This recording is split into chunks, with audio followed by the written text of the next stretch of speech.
Police station Beltarodi या ठिकाणी एक वयोवृद्ध महिला होती, जयश्री जयकुमार गाडे असे वय 74 वर्ष, यांच्या पाठीमागून एक इसम आला सिंगल गाडीवर आणि अनोळखी इसम होता. त्यांनी तिच्या गळ्यातील मंगळसूत्र तोडून पळून गेला. त्यावरून तपास सुरू होता आमचा पोलीस स्टेशन बेलतरोडीचा. आणि त्या दरम्यान अन्वेषण सुरू असताना युनिट क्रमांक 4 क्राईम ब्रँच यांनी सदर आरोपीचा शोध लावला आणि आरोपी पोलीस स्टेशनला हजर केला. त्यावेळेस आरोपींनी इतर गुन्ह्याची सुद्धा कबुली दिलेली होती आणि त्यावरून आम्ही त्याला तपासात घेतले आणि त्याच्याकडून आम्ही जवळपास 39 ग्राम माल रिकवर केलेला आहे. आणि त्यामध्ये इतर जे गुन्हे होते चेन स्नॅचिंगचे 3 ते उघडकीस आलेले आहेत.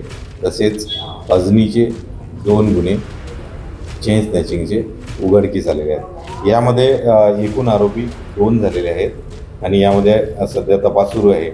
यामध्ये पोलीस स्टेशन बेलतरोडी या ठिकाणी जो गुन्हा दाखल होता 11/25 कलम 309 ब्रॅकेट 4 BNS हा उघडकीस आला आहे. त्याचबरोबर अपक्रमांक 313/25 कलम 304 ब्रॅकेट 4 BNS हा सुद्धा उघडकीस आलेला आहे. तसंच तिसरा गुन्हा 184/25 ब्रॅकेट 304 BNS हा सुद्धा उघडकीस आलेला आहे.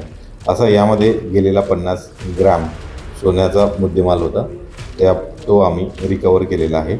आणि आता सध्या आरोपी यामध्ये सोनार जो आहे त्याला पण आम्ही अरेस्ट केलेला आहे. सोनार या 3 गुन्ह्यामध्ये माल घेतलेला इसम आणि हा सिंगल व्यक्ती होता ज्याने 3 चेन स्नॅचिंग बेलतरोडी हद्दीमध्ये केलेल्या होत्या आणि 2 पोलीस ठाणे अजनी हद्दीमध्ये केलेले आहे. हा आरोपी सिंगल होता आणि याची मोडस एकटा राहून चेन स्नॅचिंग करत होता आणि सर्व गुन्ह्यामध्ये त्यांनी एकच वाहन वापरलेले होते. वाहनसुद्धा आम्ही यामध्ये रिकवर केलेले आहे. आणि आता पुढील सध्या आरोपी हा मध्यवर्ती कारागृह या ठिकाणी आहे आणि पुढील प्रक्रियेसाठी आणि पुढील गुन्हे उघडकीस प्रक्रियेसाठी पोलीस स्टेशन अजनी या ठिकाणी त्याला घेऊन गेलेले आहेत. यामध्ये तपास सुरू आहे आणि एकूण 5 गुन्हे उघडकीस आलेले आहेत. मालसुद्धा चेन स्नॅचिंगमधला रिकवर आहे.